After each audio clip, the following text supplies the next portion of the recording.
Hi, I'm Michael Fossel. As many of you know, I have a background in psychology and neurobiology with a PhD and a long history in medicine, clinical medicine, my MD, and now I run a biotech company. And what I'm focused on is the possibility of curing the dementias. So let me start by talking about vascular dementia, move on to a great deal more, and I think some more remarkable things. Thank you for joining me.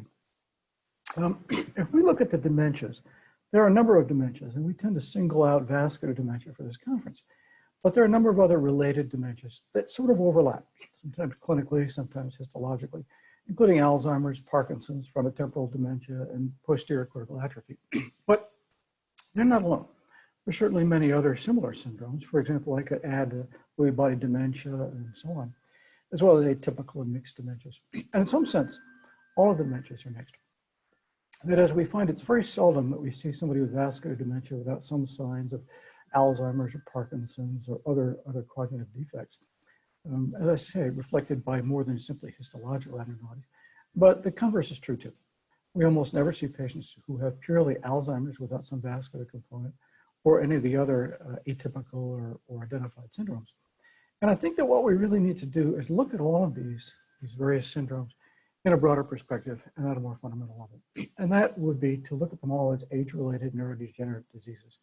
All of these dementias together, I think, share not only some overlap in the way they're expressed, although they're still separate syndromes, but I think they, more importantly, share something at a fundamental level, and that fundamental level of causation can translate into the possibility of actually intervening effectively to cure and prevent Alzheimer's, vascular dementia, and other dementias. And I don't mean just at a superficial level. I mean much deeper level than simply treating the symptoms. So let me look at this from the standpoint of what I call the assumption of understanding. Most of us make the assumption that we understand, for example, vascular dementia. We tend to assume it's related simply to age-related vascular change, and we then bring up discussions about hypertension and diabetes and other risk factors for this. And the same is true of all the other dementias. But what we tend to ignore is the deeper level, which is these are age-related dementias. And the question is, what does aging have to do with it? So let me give you an example of the assumption of understanding, things that occur historically and in medicine. And this is an example. This is a hill in Scotland that many of you have heard of, but you won't remember it, perhaps. And it comes from Shakespeare's Macbeth, where the three witches tell Macbeth that he can never really be conquered unless Birnam Wood comes to Dunsinane Hill. And you were looking at Dunsinane Hill. Well, Macbeth knew this was clearly impossible. He had the assumption of understanding. And it wasn't until Malcolm cut down the trees to shield his soldiers as they marched on Dunsinane Hill, conquered Macbeth, and proved quite handily that it was not impossible at all to have Great Birnam Wood march to Dunsinane Hill. But we do the same thing medically and scientifically in other contexts as well. Here's an example of one of the world's leading physicists back in 1895 who knew a great deal about weight and about air pressure, and he had the assumption of understanding. So he made this statement some 8 years before the Wright brothers proved him wrong in 1903. But again, we tend to do this throughout all of history. Here's another example from classical physics, where in the early 1900s, we thought we understood atoms and subatomic particles like electrons, but we tend to view them as billiard balls, very small ones, and even smaller billiard balls for things like electrons and protons and neutrons. But that conception was entirely off base. We had an assumption of understanding that we were just looking at simply smaller versions of things that we dealt with every day, and that understanding was entirely wrong. And it wasn't until along came Born and Schrodinger in the early 20s that we began to get a better comprehension of what was going on in physics and not quantum physics. We do the same thing in medicine. I began my medical practice in the late 70s, early 80s. And at that time, we felt that pyloric ulcers, for example, and gastric ulcers, were caused by no more than acid in the stomach and by stress. And that was our assumption of understanding. And yet in 1983, Robin Warren and Barry Marshall published this article in the British Medical Journal in which they suggest that, in fact, pyloric ulcers, for example, were caused by this bacteria you see on the right, which is Helicobacter pylori. And for that, they won the Nobel Prize, and well deserved. But again, if I'd asked anybody in 1980 what caused ulcers, people not only knew, but they were fairly certain that they knew. They had an assumption of understanding, and that assumption was simply an error. And I think we do the same thing with regard to dementias and age-related neurodegenerative diseases. We assume that we already understand it. For example, aging is just a matter of things wearing out, and that vascular dementias are caused by no more than simply accumulation of cholesterol or weakening in the arterial walls secondary to long-term stress. We have the assumption of understanding, and we seldom put it in words, but even when we do, we don't actually get at the deeper context of what's going on with regard to these diseases. There is a friend of mine, Leonard Hayflick. He was the first person in history to ever describe cell aging. And he made this comment to me back in December last year, when he and I were chatting about an article I was about to put out. And his comment is well taken. And what he is saying here is that we all agree that the single major risk factor for age-related diseases, like vascular dementia or Alzheimer's or Parkinson's, is aging. But at that point, we entirely ignore aging, and we focus merely on the pathology or the histology, and we entirely ignore the fundamental process of aging itself as something not worthy of our attention. And that's a big mistake. Well, about a year and a half ago, the Alzheimer's Association, in fact, invited me to Washington to give a talk, a summary talk, on a conference where we addressed animal models of dementias. And specifically this comment: everything works in mice, nothing works in humans. Traditionally, we try a number of things in mouse models for Alzheimer's or dementias of all sorts, and they work well enough, if at all, but then they don't translate to human clinical trials. And the question is why? And I suggested a number of factors. One was that while we have methods, for example, monoclonal antibodies, and we have targets, for example, beta amyloid and tau tangles, mitochondrial dysfunction, what we lack is an overall model to explain how the disease process works and what it has to do, frankly, with aging. More than that, however, we find that there are fundamental processes that are shared among most mammals, but there are other pathways that are not, intermediate pathways. So, for example, you and I share about 75% of the protein expression genes with mice, but about 25% we don't. And for example, if we're looking at cognitive decline in mice, they don't have that same beta amyloid deposition that we see in humans with Alzheimer's disease. So it's, I think, small wonder that when we do dementia trials and we aim at mechanisms involving beta amyloid and altering the genetic structure of mice, those don't translate to human clinical trials. I think invariably what's happening is we're looking in the 25% of genes and processes that we don't share, rather than at the fundamental processes we do, for example, with regard to cell aging. So again, small wonder that no matter what species we look at, we don't share all the intermediate pathways. We have different genes and different epigenetic patterns. And even in human beings, I think a similar sort of process is going on. If I'm looking at a whole collection of different age-related neurodegenerative diseases, the dementias, including vascular dementia, they portray themselves in different ways. They express themselves in different ways, with different biomarkers and hallmarks and signs and symptoms. The histology is different. But I think when you look more carefully, you'll find that the fundamental mechanisms are the same. In this case, cell senescence. And we'll look into that a little more carefully. If we were to come up with a unified systems model, which is what I talked about at that talk in Washington a year and a half ago, a model that can explain all of this, cognitive decline in animals, all the different dementias in humans, has a number of obstacles it has to overcome. One is, when we're looking at something as simple, if I can call it that, as Alzheimer's disease, we need to explain the heterogeneity. That is, why does it occur in some people at age 50 and other people never? In some people where there's motor symptoms as well as cognitive symptoms. In some cases, there's more memory loss and cognitive loss. Why does it have this heterogeneity clinically? The second is, what about all the other human dementias I've just alluded to already in the past 8 minutes in this talk? How do we explain all of them in a unified systems model? Thirdly, how do we explain cognitive decline in other species? And almost all mammals that we've looked at show cognitive decline with age, similar, in fact, to our age-related neurodegenerative diseases, expressed in a different genetic context. But why do those occur? Can we explain them all? Also, upstream mechanisms. Why is it, for example, that trauma increases your risk, for example, of Parkinson's? Why is it that exposure to some pesticides likewise increase your risk of Parkinson's, herbicides actually? And why is it that head trauma increases your risk then of Alzheimer's? Why is it that a history of diabetes and hypertension increases your risk of vascular dementias? We think we understand, but how do we put those all in together and explain all those mechanisms? Why is it that some people have those risk factors and don't develop dementia? Why is it that other people have the dementia and don't have the risk factors?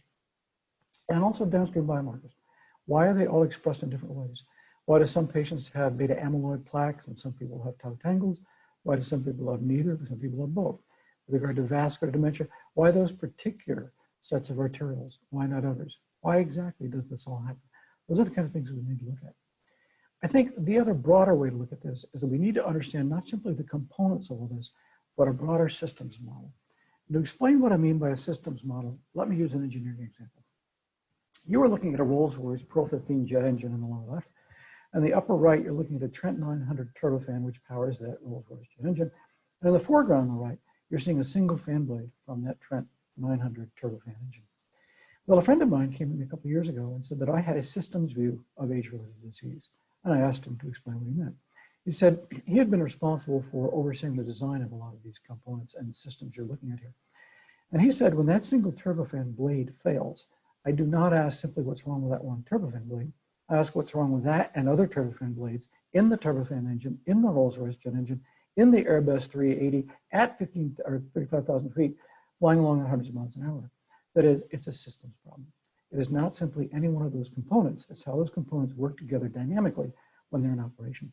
And I think the same thing is very much true here in medicine. Let me give you an example of this. This is a river that all of you know of, probably a few of you have seen. This is the Ebola River. Most of you, I think, reasonably will conclude that what you're looking at there, and you're right, is a list of symptoms and signs that are typical of Ebola virus infection in humans. I don't include death in there, but I should. Now, much as these are a list of signs and symptoms, these are not Ebola virus. They are signs and symptoms of Ebola virus. By themselves, that's not the disease. The disease is not signs and symptoms. It is a very complicated interaction between a small virus and a much more complicated mammalian system that results in pathology. We should not confuse the components, the signs and symptoms, with the disease process itself. They are critically interrelated, but they are not the same thing. The same thing is true with regard to aging. Any of us could list, as I have here, a series of biomarkers or hallmarks, if you will, of aging at the macroscopic level. These are things we see in ourselves in the mirror. We see when we see others in the grocery store. We see them in our friends. We see them on calls like this one. But although all of us are familiar with all those things, including that declining glomerular filtration rate and dozens of others, these are not aging. They're hallmarks of aging. They're biomarkers of aging. They're measurements we can make of aging. They're signs and symptoms of aging. They're components of aging, but they're not the process itself. They're outcomes. We should not confuse the two. If we go down at the microscopic level, we see the same thing. I could list dozens and dozens more of things like this: declining ATP to reactive oxygen species ratio, telomere shortening, inflammatory changes. All of these are true. But these are not aging. These are hallmarks of aging. And hallmarks are not the process. They're part of the process. They're outcomes of the process. They're measurements of the process. They are not the dynamic process itself. And that's what we need to look at. Likewise, if we look at some of the common dementias, we can see things like beta amyloid plaque deposition, tau tangles, mitochondrial changes, lymphatic changes, failure of the blood-brain barrier, all sorts of changes in vascular endothelial cells within the brain. But those are not the dementias. They are signs of a dementia. They are symptoms, they are findings, they are measurements, they're biomarkers, they are components, but they're not the dynamic process. Same thing is true when we look at the genes. We can list literally hundreds of genes that are associated with one or another age-related neurodegenerative disease. For example, Alzheimer's and the APOE4 double alleles that are so common in patients who have Alzheimer's disease. But they are not the disease itself. Example, we see people with double allele APOE4, which increases their risk, and yet they have no Alzheimer's. We see other patients with Alzheimer's who do not have the APOE4 alleles. So clearly it is not a matter of APOE4 alleles causing Alzheimer's.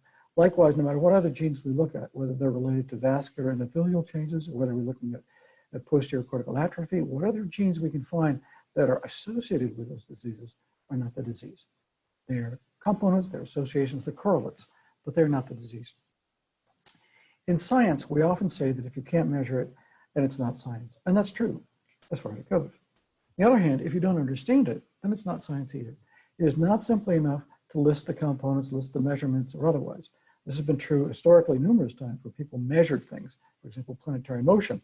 In the case of the astronomers in the Vatican 500 years ago, they measured the motions accurately, but they had no understanding of orbital mechanics and did not understand what was going on in the solar system. Well, not only do we need to understand the measurements, not simply make them, but understand them, but if we don't understand them, we can't cure it. The only way to cure age-related neurodegenerative diseases like vascular dementia, Alzheimer's, Parkinson's, is to actually understand the fundamental process, not simply the components, but to actually not only have the components, but understand what they mean and then be able to cure them. Some 24 years ago, I gave the first talk in history at the NIH on the aging process. And I talked about really the possibility of reversing aging and reversing the process clinically so we could cure and prevent age-related diseases. But I pointed out that anyone who left that lecture and thought you could or couldn't reverse aging was being naive. A sophisticated person would leave that lecture saying, I don't know whether you can or not, let's see what the data shows. The second point I make, and I'll make that point again at the end of this lecture, but the second point I'd like to make is we did not have an understanding of aging, and we still barely do.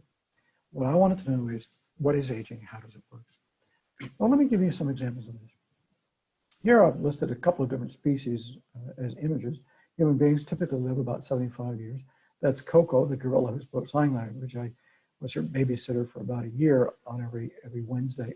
I was humiliated to find out she had a bigger vocabulary in sign language than I did, but that's the way it was. She lived to be about 40. Typical household pets, dogs and cats, live about 2 decades at maximum. Typically mice and rats live about 2 years plus at maximum. Well, all of these species have different aging rates. And if you want to say aging just happens, you'd have to explain why it just happens at different rates. If you wanted to say that it's entropy, you'd have to explain why entropy occurs at different rates in different species. Now, at this point, most of you will do what most of us do, which is to wave your hands and say, well, it's genetics, which doesn't explain what it has to do with the process. We simply put it back one step without explaining what genetics have to do with aging. Same thing is true within the human species. This is a group of about 30 progeritic children. Back about 2 decades ago, I took this group, as I did every year at various places. This group I took to the White House. I took them places we shouldn't go and took pictures of things we normally can't take pictures of. And we had a very nice time until the young boy in the front row in the red baseball cap at the left, Sammy, with his friend Ori, managed to sit on the pressure-sensitive switch on the 3rd step up to the private quarters just inside the north portico door there, at which point Secret Service, very politely but very firmly, escorted us out the door. These children die at the average age of 12.7, overwhelmingly of age-related diseases. Now, they're all bald. The ones who have hair have wigs. They typically have osteoarthritis, osteoporosis, thin skin. They also die overwhelmingly of age-related vascular disease, that is strokes and heart attacks. It's typically the cause of death. Why is it that these children have this? Well, we have now isolated the gene to help explain this, but that in itself doesn't explain progeria. It simply takes us down one step without getting into the fundamental process. We know the gene, but not what it really does. I'd like to point out that aging itself is not avoidable, not unavoidable. Most of us think that aging sort of just happens. But if you think about it carefully, you'll remember that every cell in your body derives from a fertilized ovum. The ovum came from your mother, who got it from her mother. It was already several decades old, who got it from her mother, who got it from her mother. And that line of cells, that germ cell line, goes back 4.5 billion years on this planet, and it never aged. And yet it ages within a matter of decades in you and I. Now, the same is true if we look at our mitochondria. Every mitochondria in your body and mine derives from your mother, who got it from her mother, and that line goes back in eukaryotic cells about 1.7 plus billion years. Those mitochondria never aged for almost 2 billion years, and yet, if I were to test your mitochondria right now, you'd find that most of them show age-related changes. Why? Why not previously? Why does it occur now? Well, this is a question I've been asking myself for well more than 2 decades, several decades beyond that, really. I put the first book out on this now almost 25 years ago. The first the first articles ever in the medical literature in Journal of American Medical Association back in 1997 and 1988, in which I pointed out that if we could truly understand the aging process at the cellular and genetic levels, we'd be able to cure and prevent many age-related diseases, potentially. I then put out the first and still only textbook in this area with Oxford University Press in 2004, well worth looking at, a very hard book, difficult textbook, but very thorough. And then a couple of years ago, put out the book on the far right, which the Wall Street Journal praised as one of the best science books of the year. Certainly a lot more readable. But all these bring up the question of what is aging, a question I've been trying to answer now for decades, and I think with good success. I think all of us recognize it has something to do with entropic change, but the question is what balances against it. And the answer is, to use a gardening analogy, it's maintenance. If I have a garden where the gardens are lovely, these are some of my gardens, and they do well over a period of decades, it is not because there is no weed. It's because I remove the weeds. That is, it's not a matter of there being no entropy. It's a matter of me maintaining it in the face of entropy. It's a delicate balance between entropy and maintenance, or between weeds and weeding. In short, the same thing is going on with regard to human cells and human bodies. If I look at what's going on in human cells, what you find is in the germ cell line, there's excellent maintenance. It's carefully balanced for those billions of years against entropic change, and it does very nicely. On the other hand, within a matter of decades, we show changes throughout our body, including the skin of the man's hand on the left there, who's 80 years old, and shows senescent changes. It is not that entropy is gaining, it is that maintenance is failing. It's no longer keeping up with entropy change, and that makes all the difference. Let me give you an example of this sort of a more cellular-based level.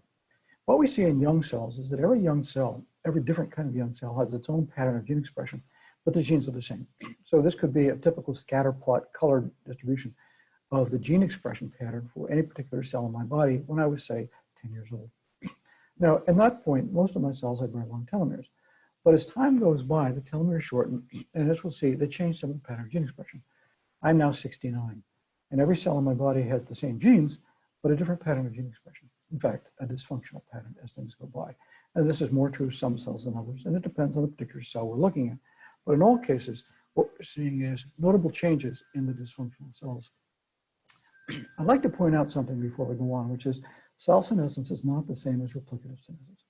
Replicative senescence is sort of the terminal phase of cell senescence. Cell senescence over my lifetime is something that goes on gradually as cells become more and more senescent as that pattern of gene expression changes. And it's not till the terminal phase that in fact the cells will no longer divide, and so they're replicatively senescent.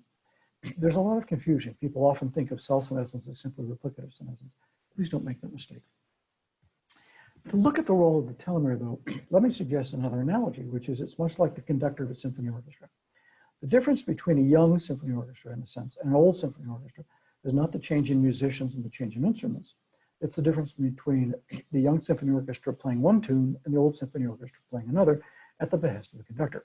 So the young symphony orchestra, as it were, plays Mozart. The old symphony orchestra might play John Cage. The same is true within my cells. The difference between my young cells and my old cells is not a failure of the musical instruments, that is the genes, or the musicians. It is a change in the pattern of gene expression. And that's modulated by the telomere. Let's look at what the telomeres are actually doing as that gene expression pattern changes. If we look at any pool of molecules in the body, and that can include myoglobin, beta amyloid, aerobic enzymes, it can include the collagen and the elastin between the cells in my face, all of those molecules are being turned over at different rates in different cell types and in different histological locations. But in young cells, these molecular pools are being turned over very rapidly. And in consequence, when there's damage, signified here by the little red star, it tends to get washed out. It is not that the damaged molecules are removed, but all molecules, whether they're damaged or not, are continually, actively being recycled, if you will. But as we get older and telomeres shorten, they alter the pattern of gene expression, and we begin to get slower recycling rates or turnover rates. And in consequence, damage begins to accrue, not because there's simply damage, but because you're no longer turning it over as rapidly. And in older cells, there's much more of that. As telomeres get very short, the turnover rate slows not quite to a crawl, but close, and we begin to accumulate damage at equilibrium. We can even look at this mathematically. This is a formula taken from my textbook, but shorn of all the complexity, what it really says is that in young cells where there's a rapid turnover, the accumulation of damage at equilibrium is very small. But in older cells where the turnover rate is very slow, then at equilibrium, the accumulation of damage is very large. Not surprisingly, then, cells become dysfunctional. Let me give you an example of this. In this case, looking at Alzheimer's. If we look at Alzheimer's disease, one of the things we notice in most patients is beta amyloid accumulations, that is plaque. And if we look at the physiology or the metabolism of beta amyloid, what we find is that most of it's produced and degraded. Actually, it's recycled by microglia. So it's produced, it's excreted, it's then rebound up, uptaken again in the cells and degraded. And there's a continual recycling of this molecular pool. So that as the cell begins to age, in this case, the microglia, what you find is you begin to get slow accumulation of beta amyloid microaggregates. Not because there's increased damage, but because the rate of turnover is slower. Now, you might at this point ask yourself, what's the role of genes? For example, we know that people who have two ApoE2 alleles have very, very low risk of Alzheimer's disease. And if we look carefully at their beta amyloid molecules, you find that with two ApoE2 alleles, you tend to make non-sticky beta amyloid. In that case, the turnover rate has a lot less impact on it because there's less risk of damage. But if you have two ApoE4 alleles, then the beta amyloid you tend to make is much stickier. It tends to coagulate and form plaques, microaggregates, much more readily. So as you get older, you're much more prone to accumulate damage, not only because the rate of turnover has gone down, but because you tend to have sticky molecules. This is exactly why you see some patients with early onset Alzheimer's, for example, 50-year-olds with this, and you see other patients with two ApoE2 alleles who may not have Alzheimer's at 110. But regardless of what you're looking at, Sooner or later, if there's enough accumulation, you begin to get beta amyloid plaques. And not only beta amyloid, but the same basic processes occurring when you look at tau tangles, mitochondrial dysfunction, which we'll come back to, inflammatory changes, and any other biomarker or component you'd like to look at. And the outcome of that clinically, of course, is loss of synapses, dysfunctional neurons, dead cells, and the clinical changes that we see so prominently in any age-related neurodegenerative disease, including vascular dementia. If we look within the cells, let me give you an example of some of the things that are going on. We know that mitochondria have about 99% of their aerobic enzymes coded for in the nucleus. And it's the nucleus itself that shows this change in cell senescence. The result of that is that there's a much slower turnover of mitochondrial aerobic enzymes, so they become more dysfunctional. The result of that is there's less in the way of energy production, ATP, and more in the way of free radical production, that is reactive oxygen species. Not only that, but the membranes themselves of the mitochondria and the nucleus and the cell are now being continually oxidized, and the recycling rate of those lipid molecules goes down with age. So they become leakier as those molecules show more damage. And the result of that is these reactive oxygen species that are produced in greater quantities are now leaking the cell in greater quantities, and the scavenger molecules like superoxide dismutase or catalase are also being turned down with age. And the result is they're not as efficient. And finally, when they do cause damage, there's a slower turnover rate of anything that they do damage, for example, another protein, enzyme, glycoprotein, you name it. So for at least 4 major reasons, cells are becoming more and more dysfunctional because of the changes within the nucleus. But those free radicals also go back to the nucleus itself, because those membranes are getting leakier, and there they can cause DNA damage. Now, every one of you in the past 26 minutes I've talked, in every cell in your body has had DNA damage, and you have probably repaired it flawlessly because of these 4 families of enzymes: detection, excision, replacement, and ligation. But as your cells undergo senescence, every one of these is turned down slightly. And so not only is there a slower detection, but that's multiplied by a slower excision, slower replacement, slower ligation rate. So those 4 multiplied together result in an exponential increase in the rate of DNA damage and hence cancer. That's why you see an increase in cancer with 2-year-old mice or 100-year-old humans. It is not the number of years you've been through, it's the change in DNA damage. You might, in fact, say that overall, your risk of cancer is not simply a matter of your exposure to carcinogens. It's a matter of your ability to repair the damage from those carcinogens, and that goes down with age. Now, I've suggested to you that things like telomeres might be central to aging, but I don't want you to go away with the idea that telomeres cause aging. They don't. Telomeres no more cause aging in cells or otherwise than genes cause evolution. Genes are a key feature in evolution, but they're not the cause. In fact, the whole concept of causation is a bit simplistic when you're dealing with a system that's complicated. Telomeres don't cause aging, but they're absolutely central to what goes on in aging as that dynamic cascade of pathology comes downstream. The telomere length also doesn't matter. It is not the length, it's the change in length and the pattern of gene expression that it affects that causes cell senescence. So, for example, if I look at the rate of telomere loss, that's predictive of species lifespan, not telomere length, but the rate of loss. So we find there are some mice who literally have telomeres at birth 10 times longer than mine, but lifespans 40 times shorter than mine. And the reason, again, is it's not telomere length. It's the relative length or the change in length or the pattern of gene expression that's critical. Telomere length doesn't matter. Let's look at it in a little more complex form. This is taken from my article that came out in January. What this basically says is upstream, there are a number of factors, dozens more too, that have an impact on cell aging. And downstream, there are a lot of outcomes as a result of cell aging. So for example, we know that if you're exposed to some herbicides, you're much more likely to get Parkinson's disease. We know that if you're exposed to head trauma, you're much more likely to get Alzheimer's. If you have a history of hypertension and hyperglycemia, you're more likely to get vascular dementias. And yet, we also know there are exceptions. So you'll find patients with a history of hypertension and diabetes who don't get vascular dementia, and other patients who are normotensive and have no evidence of diabetes who get vascular dementias. The same is true with the trauma. You'll find patients with head trauma who don't get Alzheimer's, patients with Alzheimer's who don't have tread trauma, and the same is true of anything else. No matter where we're looking upstream, all of those have an impact on cell aging, but they are not by themselves, any one of them, the cause. They are associated causes, they're correlates, they are inputs, but they're not by themselves aging. The process, though, is shared. That is, in all cases, you have cell division, shorter telomeres, altered patterns of gene expression, and cell dysfunction. That is shared universally, not only among mammals, but among many other groups too. And it doesn't matter whether you're a mouse or a human. That's a fundamental mechanism that is shared. Downstream, however, because of different genes and epigenetic backgrounds, we find there are different expressions. So some patients will have beta amyloid plaque, and some patients will have mitochondrial dysfunction, and all of these depend on a number of other factors.